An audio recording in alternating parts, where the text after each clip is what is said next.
what? Let's stop pretending. Let's stop pretending that the Constitution matters, that the law applies to everyone, that institutions still function. Let's just admit it. We're not a nation governed by the rule of law. We're governed by vibes and the whims of those in power, because that's the only way to explain it. I mean, you have a Deputy Inspector General of Police, a man entrusted with enforcing the law, who ignores not one, but several court sermons. No consequences. He just doesn't show up. Fellow Kenyans, a very good morning and welcome back once again to Bonita Media. And one thing I would like to say is that if there is a session that I normally love the most is the news gang. Because you know what these guys do, they hit the nail on the head. And that is why you find that William Samoei Ruto is normally very furious about this thing. Because he doesn't know what Thursday night will look like on Citizen TV. He doesn't know what Yvon Okwara will come with. He doesn't know what Kaikai, Linus Kaikai will come with. He doesn't know what Jamila will come with. He doesn't know what Sam Gituku will say. He doesn't know what Bonyo will say. And all these politicians, because you know these guys gather information of what happened the whole of the week, and then now they bring it together. Now they make it simple in a sense that everybody understands. If you really watch them, if you really listen to them, you'll understand exactly what has happened. Now, this morning, I want us to listen to their conversation yesterday night. And the way Yvon Okwara was talking about the Constitution and how people don't follow the Constitution. But before we do that, fellow Kenyans, I would like to just remind you that if you're meeting for the first time, don't forget to drop me a comment at the comment section. Don't forget also to tell me where you're watching this video from. If you're within the country, tell me which part of the country you're watching from. And if you're outside the country, you can as well tell me which country you're watching from, or drop me the flag of the country where you are at the comment section. And also, just a quick reminder that I'm planning to travel next week. Probably, I think I've been informed that I'm supposed to travel on Tuesday. So by Wednesday, I'll be up country. I'm just requesting, guys, that if you can stand with me in this, please, if you have your 50 shillings, your 100 shillings, your 200, your 300, your 400, your 500, your 1,000, your 2,000, your 5,000. I've seen a lot of people. People have really responded. Thank you very much. I can't mention you guys. I said that your privacy is very much important. That one is very much important, and I have to keep it that way. So what I can say is that if you're in a position that you can help me in this, you can stand me in this. I know that one day, one time, I will also stand with you. When you reach for me, I'll also stand with you. Maybe your school fees, maybe somebody is sick, maybe somebody has passed, and you need people who can support you. I'll be there, guys. So please, just do me this one favor, and I really appreciate. Now, let us get back into the discussion. As I was saying before, Yvon Okwara was talking about the Constitution. And of course, we all know very well that these leaders, they don't follow Constitution at this moment. They don't follow the rule of law. Because it is the Constitution that we have with the rule of law. They don't follow that. And they do things their own way. They think that the way they do things, or the way they see things, that is exactly the way things are supposed to be done. I want us to listen to Yvon Okwara. You know what? Let's stop pretending. Let's stop pretending that the Constitution matters, that the law applies to everyone, that institutions still function. Let's just admit it. We're not a nation governed by the rule of law. We're governed by vibes and the whims of those in power, because that's the only way to explain it. I mean, you have a Deputy Inspector General of Police, a man entrusted with enforcing the law, who ignores not one, but several court sermons. No consequences. He just doesn't show up. And why should he? I mean, apparently, court orders are optional now.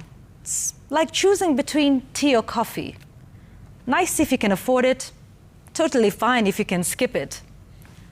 And then there are senior members of the executive, some of whom are even scholars of law, making public pronouncements that exist in some alternate legal universe, where facts are flexible and accountability is for the weak. These are the same people who remind us often to respect the rule of law. Of course, that only applies only to you, not to them. Meanwhile, in the streets, police continue to meet protest with bullets, not restraint, not dialogue, not procedure, bullets. Because apparently it's easier to kill a citizen than to arrest them, present them in court, and let due process take its course. Who has time for that anyway? And the real kicker? When someone's loved one is abducted or disappears, they, the grieving, the scared, the desperate, are told to follow due process. They're told to file reports, habeas corpus applications in court, and they're even told to be patient. Wait. Wait for what? Justice? That seems to be on annual leave in this country. Now, in an even more impressive display of state gymnastics, we have lawmakers proposing amendments to the law to make protests even harder to hold. Because, of course, it's the protesters who are the problem, not the police who shoot at them, not the state that ignores their demands. No, the real threat in this country is the citizen exercising a constitutional right. So let's shift the burden, shall we? Let's not hold to account the security agencies, to whom taxpayers pay billions to keep us safe, even during protests. No, let's put that responsibility on the protesters instead. Blame the people for being shot at, criminalize anger, regulate outrage. This in the same country where authorities regularly claim the power to ban protests, even though the law gives them no such authority. None. Protesters are only required to inform the police, not to seek their permission. But who cares about the law, really? So maybe it's time we stop pretending. Maybe we just declare it officially. The rule of law has been suspended until further notice. You know, like in The Purge? I don't know if you've watched that lovely little dystopian film where for 12 hours, all laws are suspended and people are free to do whatever they want. No arrests, no accountability, no consequences. Sounds familiar? Perhaps we could even adopt it as a national policy. Every year, let's pick a few days where everyone is free to settle scores. You wronged me, I shoot you. You stole from the public, loot back. Don't worry about the courts or the Constitution. We've already shown we don't take them seriously anyway. Because what is the Constitution really, if not a beautifully bound book we like to quote, but never follow? A document we only reference when it suits us. Just throw it all away. Every principle, every safeguard, every institution, each man and his armed convoy for himself. Either that, or we could get serious, and we could stop playing these dangerous games with our institutions. We could hold everyone to account, from the junior constable to the senior-most political official. We could demand that if justice applies to one, it applies to all, equally, without exception. But you see, that would take courage. And right now, I'm not sure the people in charge of this country have any left. Now, Kaikai is, Linus Kaikai is also saying, he's also talking about the lack of goodwill. You know, if you want to do something, if you really want to do something, just like now I've requested you, if you really feel like you want to do something, or okay, if you want to do something, it starts with the goodwill. That is where it starts from, the goodwill. Am I really willing to do this? You know, if you're not willing to do something, you won't do it. So these politicians, if they're not willing to change, if they are not willing to make things work for us, or maybe to help us Kenyans, they will not do it, because it's not coming from inside. It's not coming from inside. So it's impossible, not even more than it's impossible for them to do it. So that is why we are talking about the goodwill. Are they really willing to do it? Are they really good? Are they really willing to help us? Are they really willing to do this thing? If you're not willing to do it, it cannot work, and it will not. Are you seeing? So what I have to say, what I can say, is that this thing starts from the heart. Like, are you really willing? I want us to listen to Kaikai. The name of the problem you're looking for is called political goodwill. And I want to say it's not possible to reform the police as an island. The police are part of our society. So you cannot make them more better than its society is. And when I speak of political goodwill, I do that because for the many efforts that have been made to reform the police, the one roadblock that has always existed is that of lack of political goodwill to do it. In 2008, after the post-election violence, we had foreigners coming here to set us back to our statehood because we were nearly collapsing after the violent post-election violence. And a very respected judge, Justice Waki, was in charge of the Commission of Inquiry into the Post-Election Violence, CPEV, and he was actually the first one to come with a raft of reforms. When you look at what Waki recommended, and then what later retired Chief Justice Maraga recommended, they are very similar. Yeah. They are very similar. There are only two achievements that can be pointed out that have been at least accomplished. One is the establishment of the Independent Oversight Commission, IPOA. IPOA is a product of the Waki Commission report. And also, a raft of reforms, nice language going into the National Police Service Act of 2011. So those are the two products that really went there, and then it stops. Why does it stop? Because of the political culture of this country. Is the police service really independent? Is it free?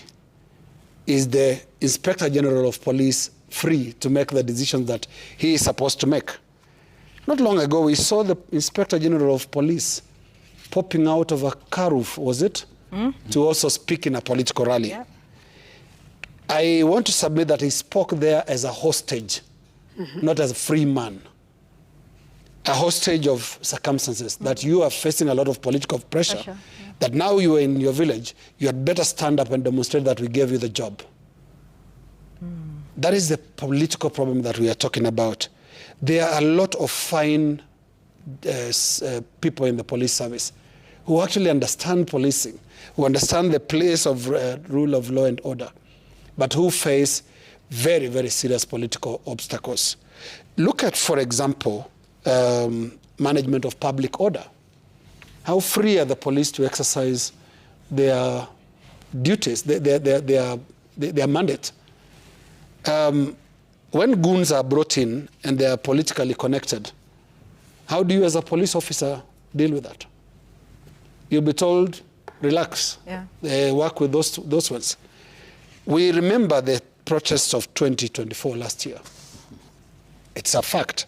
Whether from our reporters or ourselves directly, you'll hear from a diligent police officer who tells you another group has come in with motorbikes. Yeah.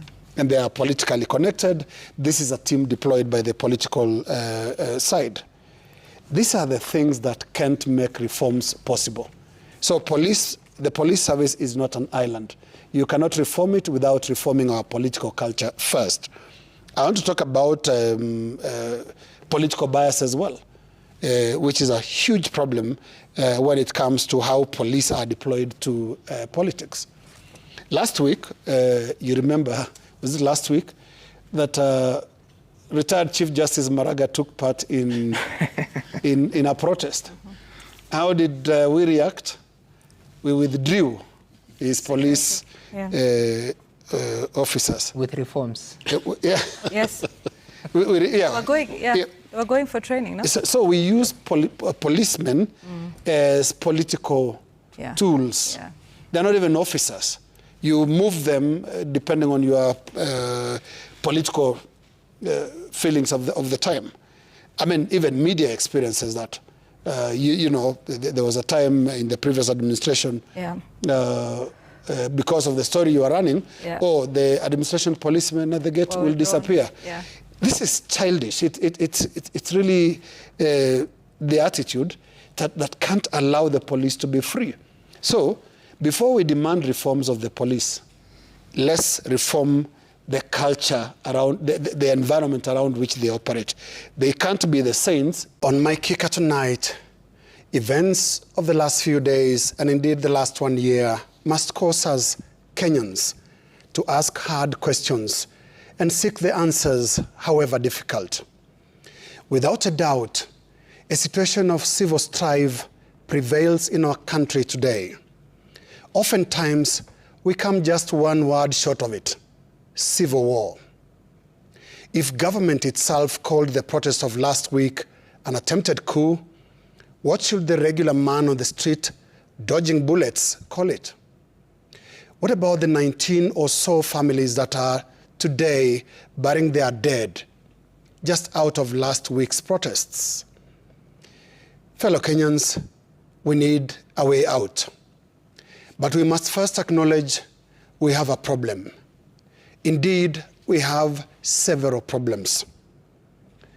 We have a serious national problem of injustice, as illustrated by the amount of innocent blood shed in this country. Albert Ojwang and Boniface Kariuki are the latest cases of innocent blood spilled. And so could the blood of the majority of more than 50 people killed in last year's Gen Z's demonstrations. How about the abductions, some that ended in death, injustice? So we have a serious problem of official injustice in Kenya. Then comes our second greatest problem, that of a serious trust deficit in government and public institutions. We may not admit it, fellow Kenyans, but the erosion of public trust witnessed within the last 1 year alone must be found alarming. From grievances around the cost of living to the ever-rising rate of youth unemployment, there are strong feelings, especially among young Kenyans, that those who govern are out of touch with those they govern. And when angry protesters raid and burn a police station, it is not enough to call it a terrorist attack or even a coup attempt. We must instead ask the hard questions. Why are we sinking so low? And when did the rain start beating us? Now, let's turn to my 2 cents of what we can do. In developed democracies, governments respond to loss of public trust by calling fresh elections. They seek a fresh mandate from the voters. In other words, they call their critics bluff. Is this something we can do? Ideally, yes, but mentally we are not there. We are not mature yet for such sophisticated moves. And then practically, we don't even have a properly constituted body to conduct pending constituency by-elections, let alone a snap general election. So, fellow Kenyans, an early election in Kenya is currently an impractical proposition. So how do we deal with the rage bubbling beneath the surface, especially among the youth that are now saying things like they are not asking or they can't wait for elections all the way in 2027? How do we navigate the next 2 years? I see only one way out. It is time to talk. We need an all-inclusive national dialogue process that can take a multiplicity of shapes that include the failed attempts to truth and justice as well as reconciliation. A dialogue process that listens to the Gen Z without calling them children or terrorists. A dialogue process that places country over tribe and institutions over individuals. a dialogue process that will redefine the rules and boundaries for politics and governance and impart in both a sense of values, maturity, and accountability. Out there, we can be loud and confident as Kenyans, but deep down, we are a broken, sick, sinful, and divided country, clinging onto the last straws of nationhood. On leadership, for example, since 2013, we have been riding through the most irresponsible age in the history of Kenya's independence politics. This is the age of politics of anyone and anything goes, and governance of does it even count or matter.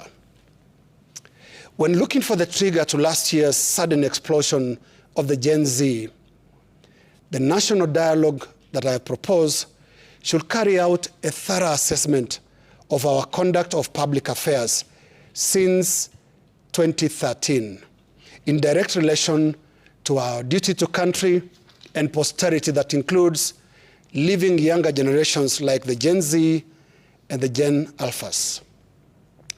So, what do we call it? A commission of inquiry? Another Truth and Reconciliation Commission? Whatever we name it, let it be a meaningful, selfless, national conversation about the future of Kenya. I sign off by copying this CC President William Samoei Ruto, State House, Nairobi. Sam Gituku is talking about the Parliament of Breed. Remember, for those who don't know, the 2025-2026 Finance Bill was already passed in Parliament, and William Ruto had already signed it. You know, the reason why a lot of people were not bothered about this is because people are tired. Everybody knows that William Ruto will do things the way he wants. So nobody is going to follow him. Furthermore, people are right now focusing on how he can go home. So people struggling here and there, you know, blah, blah, blah, is going to be very difficult. Let us listen to Sam Gituku. This week, the National Assembly approved the Constitution of Kenya Amendment Bill 2025 to establish three funds: the National Government Constituency Fund, NGCF, the Senate Oversight Fund, and the National Government Affirmative Action Fund. Indeed, the Constitution allows for amendments so long as the bill follows the laid-down procedure, and this time it did. An impressive 304 members of the National Assembly turned up for the second reading. 298 stayed to pass the bill at the third reading, meeting the two-thirds constitutional threshold at both stages. You've got to admire the unity and focus. Parliament stuck to its mission. They even conducted public participation, which we are told had a 98% approval rating. But wait, was Parliament doing this for the people or for itself? To answer that, let's unpack what NGCDF has become. The Constituency Development Fund has been around for 22 years. It began in 2004 at just 1.2 billion shillings, 6 million shillings per constituency. In 2025, it now commands over 58 billion shillings, with each constituency receiving at least 160 million shillings every year. No doubt it has transformed many parts of the country. But here's the uncomfortable truth. NGCDF has also become a platform for MPs to posture in their constituencies. Despite reforms meant to reduce their grip, they remain the de facto directors of the fund. How many times have you seen an MP preside over a bursary distribution event? Yet bursaries are wired directly to schools. A check goes to school X with a list of sponsored students. No need for a crowd or a camera. But the MPs need the ceremony, the optics. You see, 40% of NGCDF funds can go to education, officially classified as development expenditure, even though it's a recurring cost. And MPs use that visibility to build political capital. So why fight so hard for this fund? It's not just about helping the people. It's about winning them over. It's about votes, about photo sessions, with smiling MPs holding up dummy checks for the cameras, photo ops, political branding. Ask yourself, should the Ministry of Education hold events to hand over capitation to public schools? Should the Social Health Authority hold glamorous ceremonies to reimburse hospitals? Back to Parliament, notice the stark contrast. 300 MPs showed up to push this amendment through.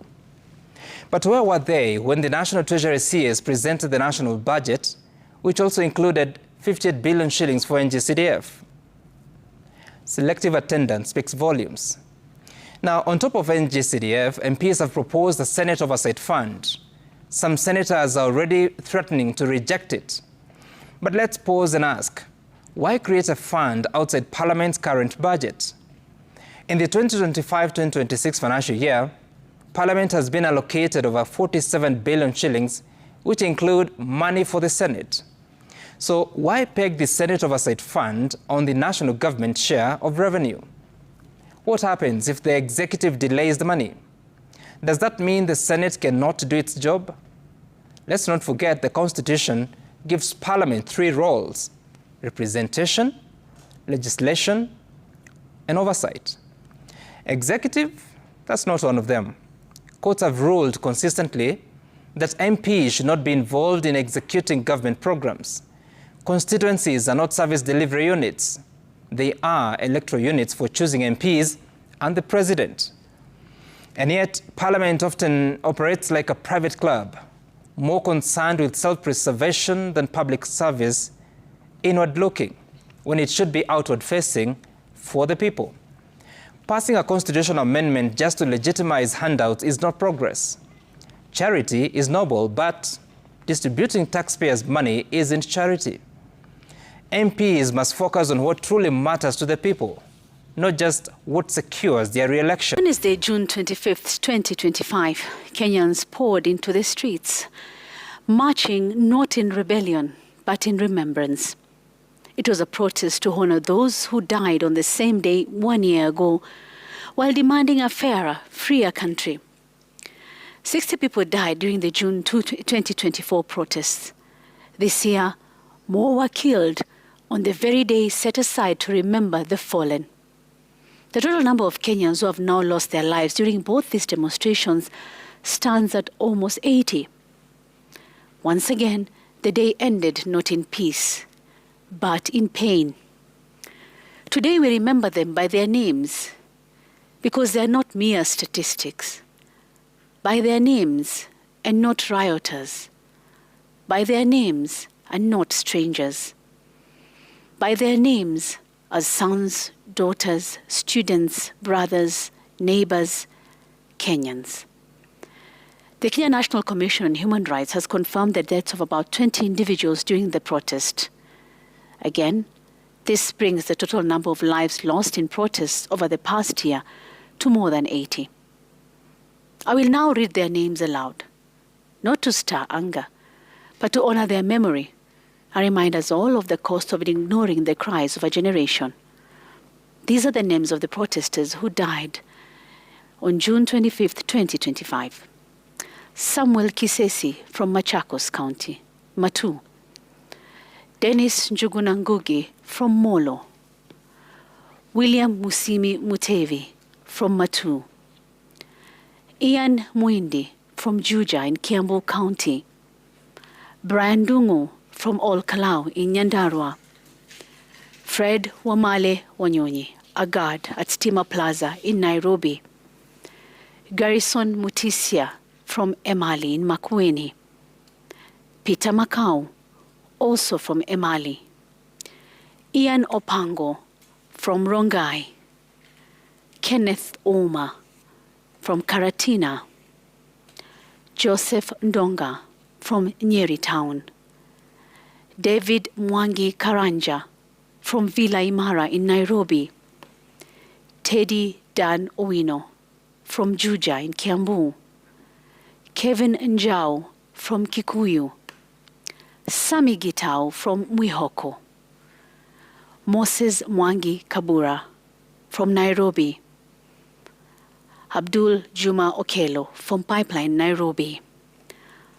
And there are those whose names we do not yet know, whose families may still be searching, still waiting for answers. We honor them too. We have an identified person from Eldoret and another one from Nyeri in Karatina. We also have someone from Nyeri town who has not been identified. And then there's Boniface Kariuki, shot by a police officer as he sold face masks in the streets of Nairobi. He wasn't protesting. He was working, trying to earn a living. The incident captured on video shocked the country. After 2 surgeries and days in the ICU, Boniface was declared brain dead. He died soon after. Boniface wasn't part of the demonstration, but he is part of the story. These names now live in our national memory. They were not collateral damage. They were not in the wrong place at the wrong time. They were in their country, asking to be heard. We owe them more than a moment of silence. We owe them the courage to ask hard questions and the will to demand answers. To their families, we grieve with you. To the nation, may we never forget that democracy should not come with a death toll. To those in power, may justice speak louder than politics, and may truth rise louder than fear. We say their names so they are not erased. May this country learn to honor the living before we mourn the dead. Because a country that silences its young is a country silencing its future.